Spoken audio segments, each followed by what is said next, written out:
آپ جیسی تربیت کر سکتی ہیں اپنی اولاد کی، باپ نہیں کر سکتا. بڑے سے بڑا قابل باپ بھی اپنی بچوں کے کردار پر وہ اثر نہیں چھوڑتا جو ماں چھوڑتی. اور بالکل صحیح کہا تھا مولانا عمرین صاحب نے. جتنے کامیاب افراد دنیا کی تاریخ میں بنے ہیں، آپ محدثین کی تاریخ دیکھو، آپ مفسرین کی دیکھو، آپ فقہا کی دیکھو، آپ مشائخ صوفیہ کی دیکھو، آپ ادبا کی دیکھو، جتنے بھی زندہ دل اور مؤثر شخصیات دنیا میں پیدا ہوئی ہیں، ان کی تربیت میں ان کی ماں کا حصہ ان کے باپ سے اکثر زیادہ رہا. ایک مثال پیش کرتا ہوں. یہاں جتنے حضرات بیٹھے ہیں اسٹیج پر، یہ ایک شخصیت کی محبت میں 100% متفق ہے، اور وہ نام ہے شیخ المشائخ سید الاولیاء بایزید بسطامی رحمۃ اللہ علیہ. عجیب شخصیت گزری ہے بایزید بسطامی کی. کوئی حدیث کی اور تصوف کے کسی کوئی سلسلہ بایزید بسطامی کو نظر انداز کر کے رحمت دو عالم صلی اللہ علیہ وآلہ وسلم کے دور تک نہیں پہنچتا. عجیب خصوصیت حاصل ہے. یہ بایزید بسطامی کو اس مقام تک پہنچایا کس نے تھا؟ ان کی بیوہ ماں نے. وہ ماں جو بیوہ ہو گئی تھی جب یہ بچے چھوٹے سے تھا، یہ بایزید چھوٹے سے تھے، اس وقت وہ بیوہ ہو گئی تھی، اور وہ اپنا اور اپنے یتیم بچے کا پیٹ پالنے کے لیے لوگوں کے گھروں میں کام کاج کرتی تھی. وہ عظیم خاتون جب بچہ بڑا ہو گیا، گلیوں میں کھیلنے لگا، تو ان کی ماں کو یہ ڈر لگا کہ کہیں بچہ بگڑ نہ جائے الٹے سیدھے بچوں کے ساتھ کھیلنے اٹھنے بیٹھنے کی وجہ سے. پتہ لگایا اس ماں نے کہ میں کیا کروں. میری تمنا اور میرے مرحوم شوہر کی یہی تمنا تھی کہ میرا بیٹا ولی کامل بنے، عالم ربانی بنے.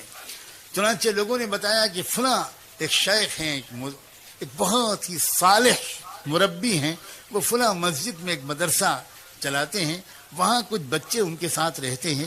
اب تک کا تجربہ ہے کہ جو بچہ وہاں رہا ہے بہت نیک بن گیا. وہ بیچاری بیوہ عورت اپنے یتیم بچے کو لے کر پتہ پوچھتے پوچھتے ان شیخ کے پاس پہنچی، سلام کیا، اپنا تعارف کرایا. حضرت میں غریب بیوہ عورت ہوں، یہ میرا یتیم بچہ ہے، میرے مرحوم شوہر کی بھی یہ تمنا تھی اور میری بھی کہ یہ اچھا عالم بن جائے. پوچھتے پوچھتے آپ کے پاس حاضر ہوئی ہوں، اس کو اپنے قدموں میں جگہ دے دیجئے، رکھ لیجئے، اور اس کو عالم اللہ والا بنا دیجئے. بہت متاثر ہوئے وہ شیخ، کہا بہت اچھا، چھوڑ جاؤ، میں اپنی سے پوری کوشش کروں گا. جاتے جاتے اس عورت نے ایک عجیب قسم کی درخواست اور پیش کی. اس نے کہا حضرت ایک گزارش اور ہے. پہلی بار یہ بچہ اپنی ماں کی گود سے نکل کر کہیں باہر آ کر رہے گا، اسے میری یاد بہت ستائے گی، جلدی جلدی یہ چھٹی مانگے گا. میری درخواست یہ ہے کہ آپ اسے چھٹی مت دیجیے گا، کیونکہ میرے پاس آئے گا اس کی توجہ بڑھ جائے گی. میرے پاس تو آپ اس کو تب بھیجیے گا جب یہ اللہ کا ولی بن جائے. انہیں بہت حیرت ہوئی کہ عجیب اللہ کی بندی ہے، بہت قدر آئی. انہوں نے کہا کہ بہن تم نے بہت بڑی بات کہی ہے، جاؤ دعا سے میری مدد کرنا، میں اپنی طرف سے پوری کوشش کروں گا. وہ چلی گئیں. وہ بچہ پڑھنے میں لگ گیا. کچھ مہینے گزرے، جب برداشت سے باہر ہو گیا تو اس بچے نے اپنے استاد سے درخواست کی کہ حضرت بہت دن ہو گئے، مجھے اپنی امی کی بہت یاد آ رہی ہے، مجھے ایک دن کی چھٹی دے دیجیے، ایک دن کی، میں وعدہ کرتا ہوں کل واپس آ جاؤں گا. وہ استاد پریشان ہوئے. اگر وہ اجازت دیتے ہیں تو ماں سے کیا ہوا وعدہ ٹوٹتا ہے، اگر وہ منع کرتے ہیں تو یتیم معصوم بچے کا دل ٹوٹتا ہے، کریں تو کیا کریں. سوچنے لگے، اللہ کی طرف متوجہ ہو کر مانگا، اللہ میں کیا کروں، میں کیا جواب دوں اس بچے کی درخواست کا. اللہ تعالیٰ نے ان کے دل و دماغ میں خیال ڈالا. انہوں نے کہا بیٹا ایک کام کرو، میں تم کو سبق دیتا ہوں، تم شام تک وہ سبق یاد کر کے مجھے پورا سنا دو گے تو میں تم کو چھٹی دے دوں گا. بچہ خوش ہو گیا، اس نے سبق لیا، وہ اندر گیا اور اس نے جا کر جو اوراق پلٹے تو وہ سمجھ گیا کہ اتنا سبق تو شام تک یاد کرنا ناممکن ہے. استاد نے جان بوجھ کے اتنا سبق دیا تھا. اب وہ بہت پریشان ہوا، واپس جاؤں، استاد کے پاس جاؤں، ان سے کہوں کہ سبق کم کر دیجئے، آپ نے زیادہ دے دیا. پھر سوچا یہ بے ادبی ہوگی، تو پھر اس نے ایک اور بات سوچی. اس نے کہا میں بچپن سے ماں بھی مجھے یہی کہتی تھی، بہت غور سے سننا یہ بات، بچپن سے مجھے ماں بھی یہ کہتی تھی کہ اللہ سب کچھ کر سکتا ہے، اور استاد بھی روز یہی کہتے ہیں۔ آج میں اس کا تجربہ کرتا ہوں، کتاب الگ رکھی، 2 رکعت نماز پڑھی اور ننھے منھے ہاتھ اٹھا کر اللہ سے مانگنا شروع کیا کہ اللہ، بچپن سے ماں یہی کہتی تھی، استاد بھی روز یہی کہتے ہیں، آپ سب کر سکتے ہیں، آج آپ اپنی قدرت مجھ یتیم بچے کی مدد کر کے دکھا دیجئے، یہ سبق شام تک یاد کروا دیجئے۔ اس کے بعد دعا کر کے یاد کرنے میں لگ گیا، شام ہوئی تو استاد کے پاس آیا، کہا استاد جی سبق سن لیجئے۔ استاد کو یقین تھا کہ سبق تو پورا یاد ہو ہی نہیں سکتا۔ استاد نے کہا سناؤ بیٹا۔ اب جو بچے نے سنایا تو استاد حیران رہ گئے، نہ کہیں بھولا نہ کہیں اٹکا، پورا سبق سنا دیا۔ استاد سمجھ گیا کہ اس بچے کے ساتھ اللہ کا معاملہ، اس کی ماں کی دعاؤں کے طفیل کچھ اور ہے۔ استاد نے کہا بہت اچھا بیٹا، جاؤ وعدہ یاد رکھنا، کل آ جانا۔ بچہ چلا گیا، استاد کے ہاتھ چومے، دعائیں لیوں، چلا گیا۔ راستے پر اچھلتا کودتا، گیت گاتا، گانے گاتا، بہت ہی خوش خرم گیا۔ گھر گیا تو گھر کا دروازہ بند تھا۔ دروازے پہ آواز دی، 1 بار آواز دی، کوئی جواب نہیں آیا۔ 2 بار پکارا، کوئی جواب نہیں آیا۔ تیسری بار پھر پکار کر کہا امی دروازہ کھولیے، تو اندر سے جواب آئی کون ہے دروازے پر؟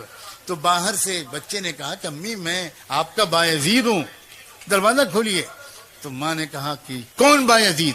یہ والا میرا بایزید نہیں ہو سکتا، میرا بایزید تو تب آئے گا جب اللہ کا ولی بن جائے گا۔ استاد نے مجھ سے وعدہ کیا تھا، اور استاد وعدہ خلافی نہیں کر سکتے، یہ میرا بایزید نہیں ہو سکتا۔ سمجھ گیا بچہ کہ ماں کی مرضی نہیں ہے کہ میں گھر کے اندر جاؤں۔ وہیں کھڑے بہت دیر تک روتا رہا۔ اس کے بعد روتے ہی ہوئے مدرسے واپس آ گیا۔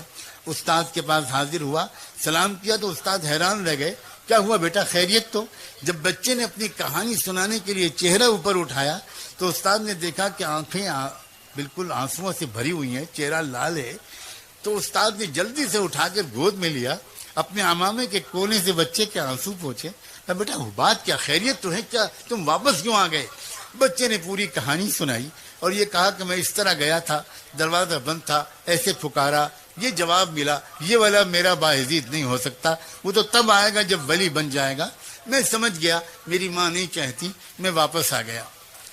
استاد نے پوچھا بیٹا ایک بات بتاؤ، تم اپنی ماں سے ناراض تو نہیں ہو کر آئے ہو؟ ماؤں اپنے مقام کو پہچانو، اور نوجوانوں تم اپنی ماؤں کے مقام کے پہچانو۔ تم ماں سے، تو اس نے کہا کہ تم اپنی ماں سے ناراض ہو کر تو نہیں آئے بیٹا؟ اس نے کہا کہ حضرت دل ٹوٹا بہت ہے اور آنکھیں بہی بہت ہیں، لیکن میں ناراض نہیں ہوں، میں سمجھ گیا کہ وہ میرا بھلا چاہتی ہیں۔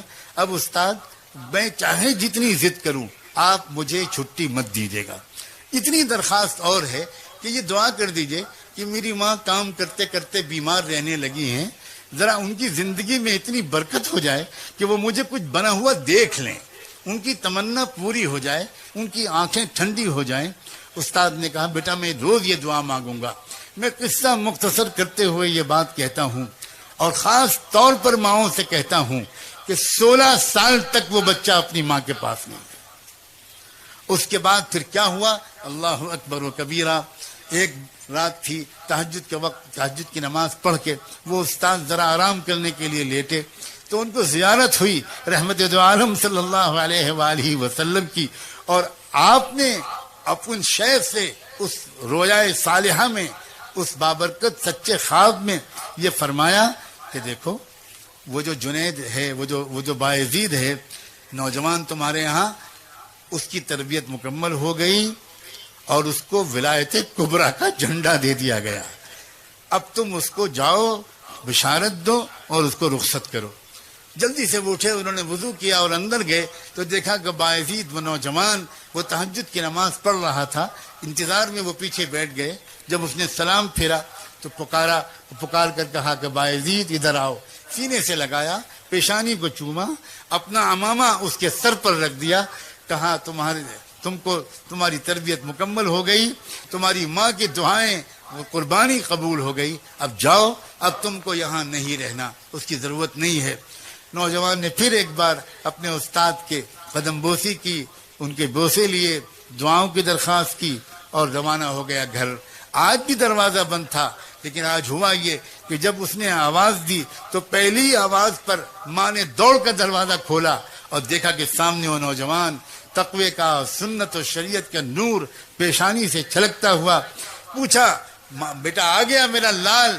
وہ جلدی سے گر پڑا ماں کے قدموں پر. ماں نے اس کو اٹھایا، کلیجے سے لگایا، بستر پر لا کے بٹھایا، کہا کہ بیٹا بیٹھو، میں ابھی گرم دودھ تم کو لا کے پلاتی ہوں، پھر کھانا کھلاؤں گی تم کو، آؤ، کب سے میں انتظار کر رہی تھی.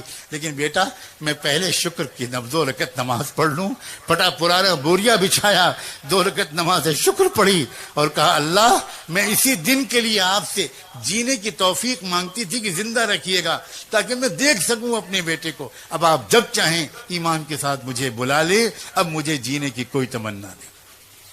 یہ ہوا کرتی تھی عورت. جب ایسی عورتیں ہوتی تھیں تو اولادیں ہوتی تھیں. پھر ابو حنیفہ و غزالی، بخاری، ایسی عورتیں ہوتی تھیں تو باعزید بسطامی پیدا ہوتے تھے. ایسی عورتیں ہوتی تھیں تو پھر صلاح الدین ایوبی پیدا ہوتے تھے. اور میں کس کس کا نام لوں؟ ہم سب بگڑ گئے ہیں. میں اپنی صرف عورتوں کا شکوہ کروں گا تو میں بالکل زیادتی کروں گا. ہم تو صرف اتنا چاہتے ہیں کہ کتنا اچھا ہو کہ آج کی اس رات میں توبہ کر کے زندگی کو پلٹ ڈالیں. نوجوان بھی، مرد بھی، عورتیں بھی، بہویں بھی، بیٹیاں بھی، نئی نویلی دلہنیں بھی، بوڑھے بھی، صحافی بھی، تاجر بھی، علماء بھی، طلبہ بھی، مدرسین بھی، پروفیشنلز بھی، ایجوکیٹڈ کلاس بھی، انٹلیکچوئلز بھی، سب یہ محسوس کریں کہ یقیناً ہم سے غلطیاں ہوئی ہیں جس کی وجہ سے آج ہم کو یہ دن دیکھنے پڑ رہے ہیں، اور ان غلطیوں کو ہم بدلنا شروع کریں.